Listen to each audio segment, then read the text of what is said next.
Welcome back, MTG Joe here. Today we are going to be taking a look at the Explorer metagame. We're going to be looking at Explorer best of 3. We haven't touched Explorer in a couple weeks. I personally got a little burnt out of the format leading up to RCQ season. We played a lot of it. We focused a lot on it, but it's been kind of stale, the format overall. So I was originally going to wait till rotation, but with midweek Magic happening this week, it was an Explorer showcase. A lot of people I noticed on Reddit were asking, getting a feel for the format. It's their first dabble, maybe they're standard only players. So thought we'd revisit and look at where the meta stands before the upcoming new set Bloomborough comes out. So we are going to look at the data from Untapped GG, what you see on the screen, companion tool that analyzes user win rates, gives you a whole bunch of cool stats. It will track your win rates, deck collections, whole bunch of stuff. Link for Untapped is in the video description. I'll paste and timestamp all the deck lists so you can flip between them and take a look at that. We're going to start with the popularity of the decks, just in terms of the metagame distribution, and then we'll look at the deck lists themselves. Before we jump into it, I do have a favor to ask. The folks at Untapped, they asked me to do a sponsored video, just kind of showcasing the tool and stuff like that. I did put out a video that I will put in like the link at the top. You should see it around this time. Top right hand corner. If you could click on it, just like, and if you can drop a comment on the video, it would help out. I try to take on sponsored stuff that keeps the channel going. It's a way that I can just get some monetization on the channel without having to directly ask you, the viewer, for any sort of, I don't want to do any sort of Patreon or like sub donations, anything like that. So it'd be greatly appreciated if you can just click on that video, drop a like. It just lets them continue working with me in the future. And kind of keep putting out this type of content. So let's jump into it though, folks. Diamond and Mythic rank, popularity of the day, Rakdos Vampires.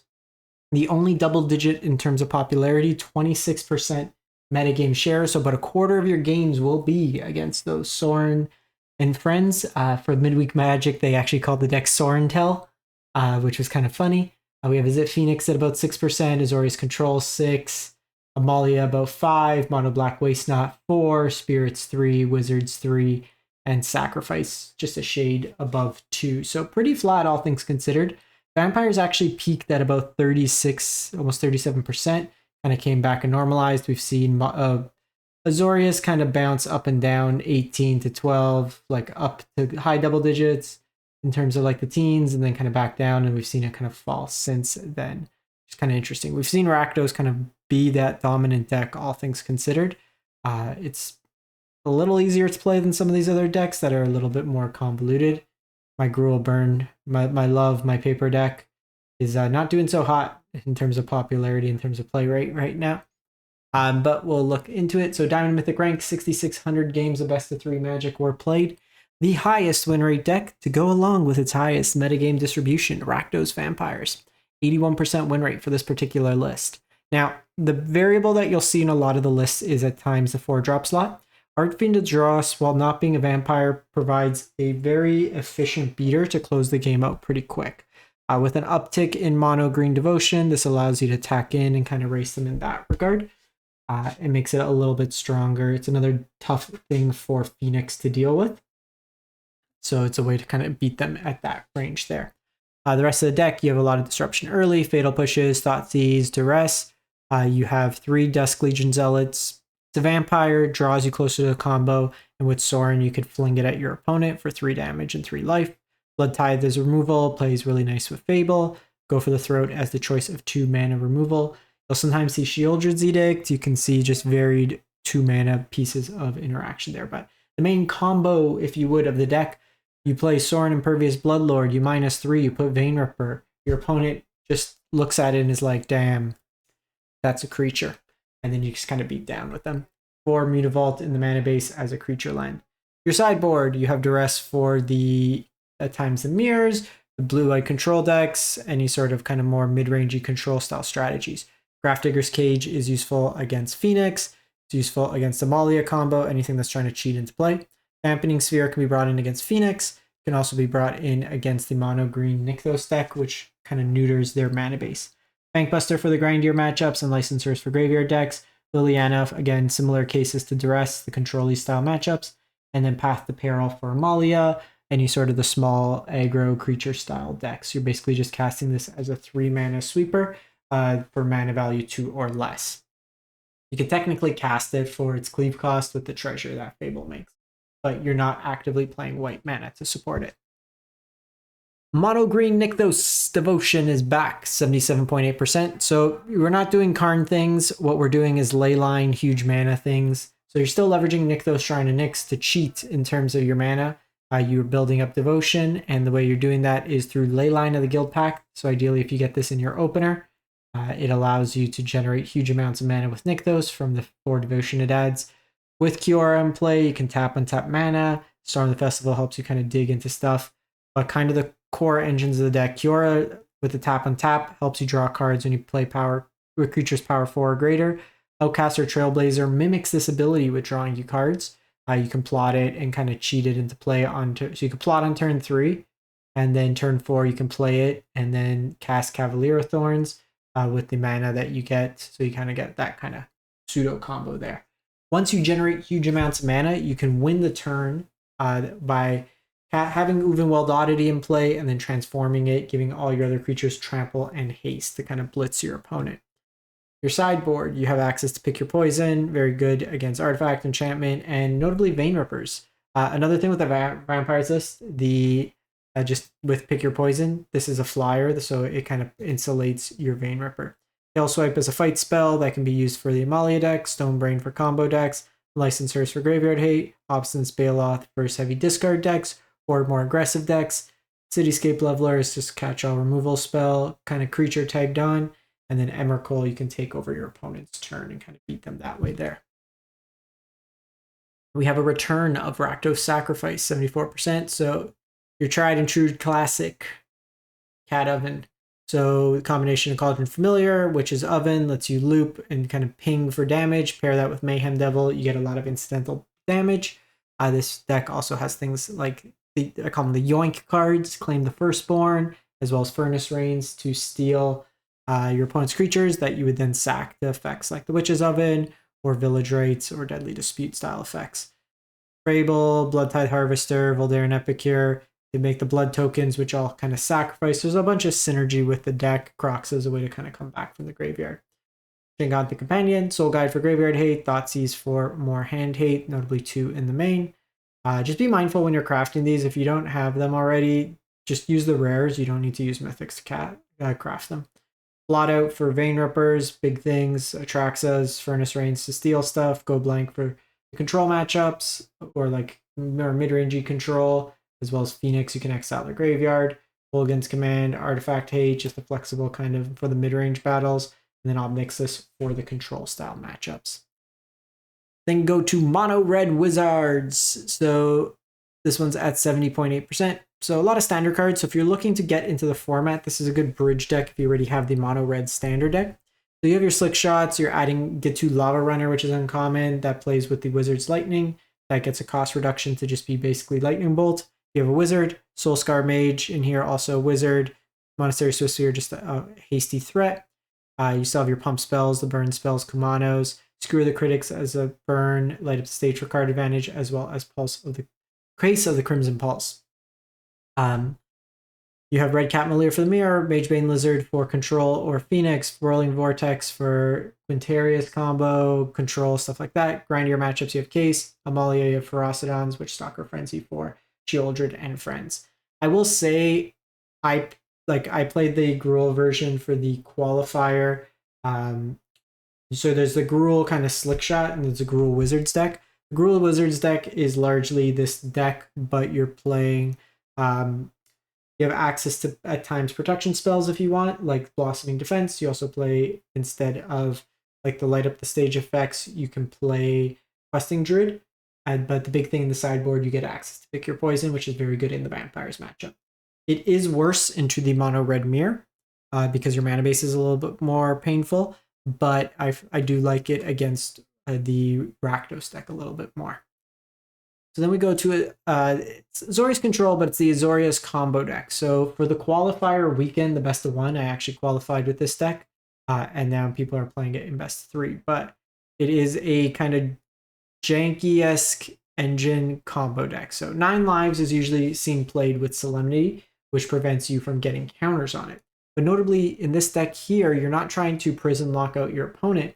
What you're trying to do is actually give them 9 lives and then blow it up. Because the last line of 9 lives says, when 9 lives leaves the battlefield, you lose the game. So you have 9 lives, you then disguise the Coveted Falcon, and then you can donate the 9 lives to your opponent.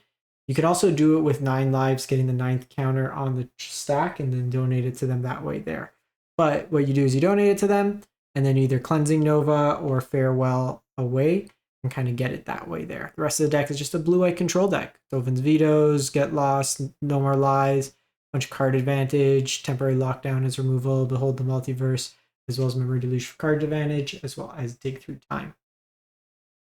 Just like versus mono red or mono green, you have Aether Gust, Dolphin's Veto, some more counters in here, Rest in Peace for Graveyard Hate, Narset for the end of the mirrors, temporary lockdown in here for the aggressive decks, Leyline of Sanctity for heavy discard decks, and then Sunfall for just when you want another sweeper for kind of the creature-based decks. It also went with like Restless Anchorage, Hall of the Storm Giant, as you would with a traditional blue-white control deck. Moving on, we go to Izzet Phoenix, 69%. Nice. So basically, kind of one of the main things is you'll see some versions playing Prof's Eidetic Memory, and then others won't. The Profs lets you kind of have a more fair game plan. Just you're naturally drawing a lot of cards with this deck, so it allows you to kind of pump up your team. Now, notably, if you get Phoenixes back into play, the Phoenixes come into play already in your combat step, so you don't get the buff that turn. So just be noted if you're kind of banking on getting that extra power. But you're putting Phoenix into the yard with like Picklock Prankster, Ledger Shredder, you can ditch them to Lightning Axe or Highway Robbery, and then you're able to just cheat them in by playing a bunch of cheap cycle effects like Consider, Sleight of Hand, Opt, stuff of that nature. Treasure Cruise also refills your hand for 1 mana in the deck. Sideboard, you just have Aether Gust, Disdainful Strokes for bigger stuff, so some counter spells. Ashiok's good in the mirror, as well. The static ability is good against Amalia from searching their library. Beacon Bolt for bigger creatures. Brazen Board can bounce some of the hate pieces. Brotherhood's End is a sweeper. Fable, so you have like a Fable Crackling Drake package. So if your opponent brings in Rest in Peace, a lot of graveyard hate, you just play a fair game plan and play like Izzet spells kind of mixed into there. Moving on, we go to Dimir Control. So 68% here.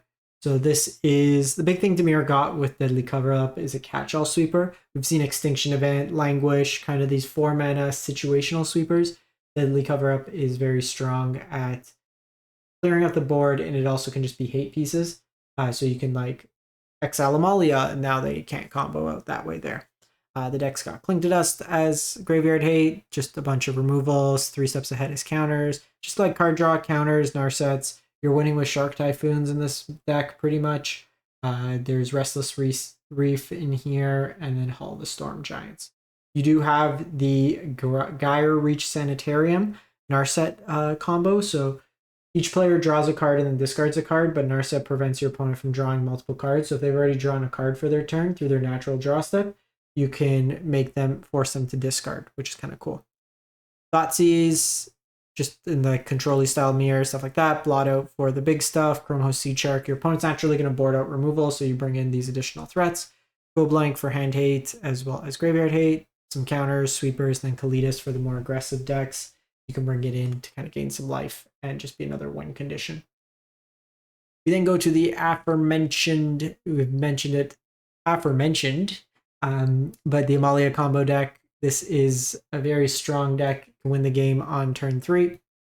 But the combination of Amalia, Wild Growth Walker, and anything that gains life basically creates an infinite loop of gaining life by exploring, which gains you life off Wild Growth Walker, which explores. Once Amalia gets to 20 power, it blows up all the other creatures.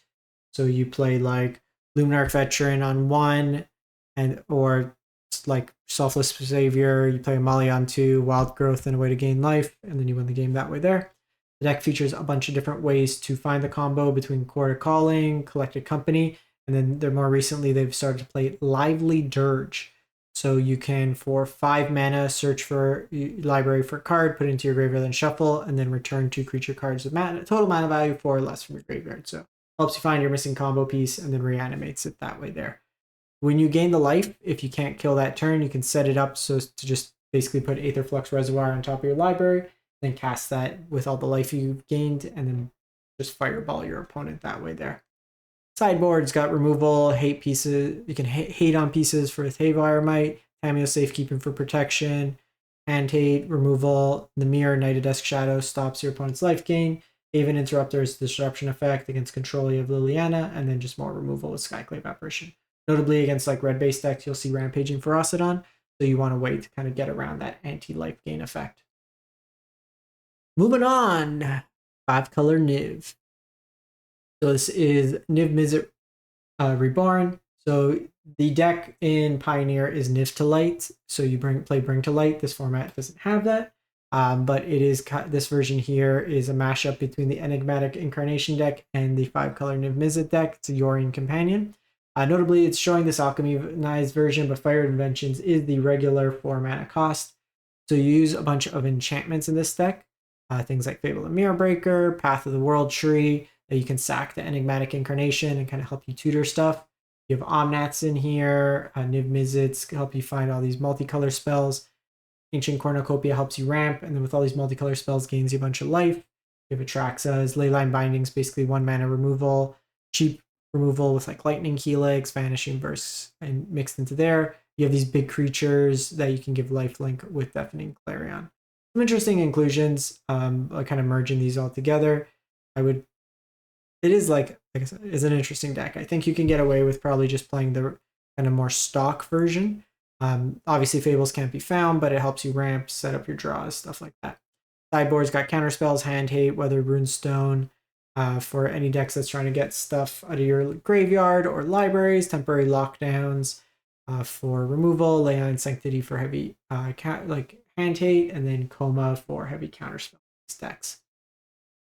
Moving on, Azorius Spirits. So this deck has evolved over time from being a mono blue deck with like snow basics for the Faceless Haven. Now it's kind of evolved into blue-white, and more recently we've seen the addition of Dust Animus Spirit in here. You can plot it, comes back, comes bigger later game, so kind of a cool effect there. But you're using Rattle Chains to be able to flash in your spirits. It can be a protection effect, Lord effects, and Supreme Phantom. Mausoleum Wanderer can be a counterspell without having to actually pay mana. Curious Obsession draws you cards. Spell Queller can be a counterspell that doesn't actually read counter, so it gets around stuff like Dovin's Veto or Supreme Verdict. Geist Snare, so just a bunch of cheap counters mixed into there. Errant Ingiata, while not a spirit, lets you cast spells with flash from the top of your library. Matilda's a nice one, given that it's a spirit that can allow you to just have a really big creature that gains a bunch of life for these creature-based mirrors. Cavern in here, you got Restless Anchorage, Mutavault, so quite a few utility lands. Sideboard is 15 cards. Portable Hole is removal, Devout Decree, red-black things, so some counter spells for interaction. Get Lost is removal. High Noon is good against mono green. Or Phoenix, just any deck that's trying to play multiple spells per turn. Invasion for Hand Hate, Rest in Peace for Graveyard Hate. Aggressive decks, you have Catilda. Skyclave as more removal. Toski is welcome against like Rakdos or any heavy control removal deck, and then Settle for kind of creature mirrors in that respect. Then lastly, they're calling it Rakdos Vampires, but it's different. So you'll see kind of a different version. This is a Tree of Perdition kind of combo deck. Yes, this meme card is made its way, but Tree of Perdition, exchange target opponent's life total, Tree of Perdition toughness. And you're like, why am I playing a 4-mana 0/13? Well, you're not really playing it for it being a creature. This deck here is leveraging Agatha's Soul Cauldron, which can imprint basically any creature ability that's exiled with it onto a creature as a counter. So what you do with this deck is use stuff like Voldaren Epicure or Voldaren Thrillseeker. You have the tree in the graveyard, you exile, you put the counter on it, and then you tap. So like say, for example, you have Tree of Perdition in the graveyard, you put a counter onto Voldaren Epicure, and then it makes your opponent's life total 2 by tapping, And then you can sacrifice Voldaren Epicure, its powers 2, and then it deals 2 damage to kill your opponent that way there. You also have just the Sorin Vein Ripper package with Fable kind of mixed into there as well. Sideboard's very similar to the Rakdos deck, except you're a little bit lower on like the creature curve, so you are playing Obnixis for the creature mirrors, Extinction Event is a sweeper for mono green, and then just those similar style effects together. So that's it for the week. Let me know what you think we've been playing, and we'll be back with some more videos throughout the week. Thanks for watching.